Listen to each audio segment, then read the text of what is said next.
National board of examination నిర్వహించే NEET PG ప్రవేశ పరీక్ష వాయిదా పడింది. తాజా తేదీని వీలైనంత త్వరగా ప్రకటిస్తామని ఎన్టీఏ వెల్లడించింది. కొన్ని పోటీ పరీక్షల సమగ్రతకు సంబంధించి ఇటీవల వచ్చిన ఆరోపణలను పరిగణలోకి తీసుకుంది. వైద్య విద్యార్థుల కోసం నేషనల్ బోర్డ్ ఆఫ్ ఎగ్జామినేషన్ నిర్వహించే నీట్ పీజీ ప్రవేశ పరీక్ష ప్రక్రియ ప్రతిష్టను క్షుణ్ణంగా అంచనా వేయాలని ఆరోగ్య మంత్రిత్వ శాఖ నిర్ణయించింది. ముందు జాగ్రత్త చర్యగా జూన్ 23 నిర్వహించాల్సిన నీట్ పీజీ ప్రవేశ పరీక్షను వాయిదా వేయాలని నిర్ణయించింది. ఈ పరీక్ష యొక్క తాజా తేదీ వీలైనంత త్వరగా ప్రకటిస్తారు. ఇదే అంశానికి సంబంధించి పూర్తి సమాచారం మా ప్రతినిధి శిరీష్ అందిస్తారు. శిరీష్. రాజేంద్ర, కేంద్ర ప్రభుత్వం చాలా కీలకమైన నిర్ణయం కూడా తీసుకుంది.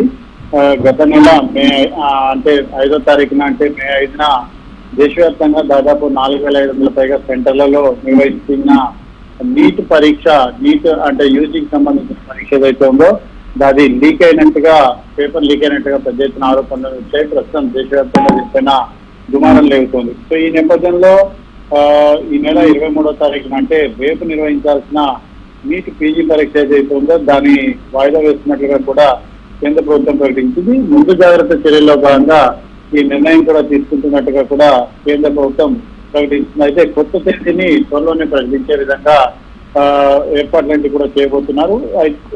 నీట్ పరీక్షకు సంబంధించిన అవకతవకలు, అదేవిధంగా వివాదాల నేపథ్యంలో నేషనల్ టెస్టింగ్ ఏజెన్సీకి సంబంధించి తీవ్ర విమర్శలు కూడా ఎదుర్కొంటుంది. సో ఈ పరిణామాల నడుమ కేంద్ర ప్రభుత్వం చాలా కీలకమైన నిర్ణయం తీసుకుంది. National testing agency director general గా కొనసాగుతున్న సుబోధ్ సింగ్ ను ఆ పదవి నుంచి తొలగించడం కూడా జరిగింది. సో ఈయన ప్లేస్ లో భారత వాణిజ్య ప్రచార సంస్థ చైర్మన్ ఎండి ప్రదీప్ సింగ్ పరోలాకు నేషనల్ టెస్టింగ్ ఏజెన్సీ డైరెక్టర్ గా అదనపు బాధ్యతలు అప్పగించడం కూడా జరిగింది. సుబోధ్ ను కేంద్ర సిబ్బంది వ్యవహారాల శాఖలో రిపోర్ట్ చేయాల్సిందిగా కూడా కేంద్ర ప్రభుత్వం ఆదేశాలంటే కూడా జారీ చేసింది. ప్రస్తుతం దీనిపైన బీహార్ కు సంబంధించిన పోలీస్ శాఖ సమగ్ర విచారణ జరుపుతున్న నేపథ్యంలో దీనిపై త్వరలోనే నిర్ణయం అనేది కూడా తీసుకునే అవకాశం కూడా ఉంది. ఒకవేళ నీట్ యూజీకి సంబంధించిన పరీక్షా పేపర్ అనేది ఎక్కువ ప్రదేశాల్లో లీక్ అయినట్లుగా కనుక సమాచారం అందితే ఈ పరీక్షను కూడా వాయిదా వేసే అవకాశం అనేది కూడా ఉంది. ఇప్పటికే సుప్రీంకోర్టులో ఈ పరీక్షను రద్దు చేయాలి, కొత్తగా పరీక్ష నిర్వహించాలని చెప్పేసి వాళ్ళు పిటిషన్లు దాఖలైనప్పటికీ కూడా సుప్రీంకోర్టు దాన్ని తోసిపుచ్చుతూ నేషనల్ టెస్టింగ్ ఏజెన్సీకి నోటీస్ కూడా ఇవ్వడం జరిగింది. సో మొత్తం మీద కూడా కౌన్సిలింగ్ ను యథాతథంగా కొనసాగిస్తారా లేకపోతే పరీక్షను వాయిదా వేస్తారనేది కూడా చూడాల్సింది. Right, thank you Sirish.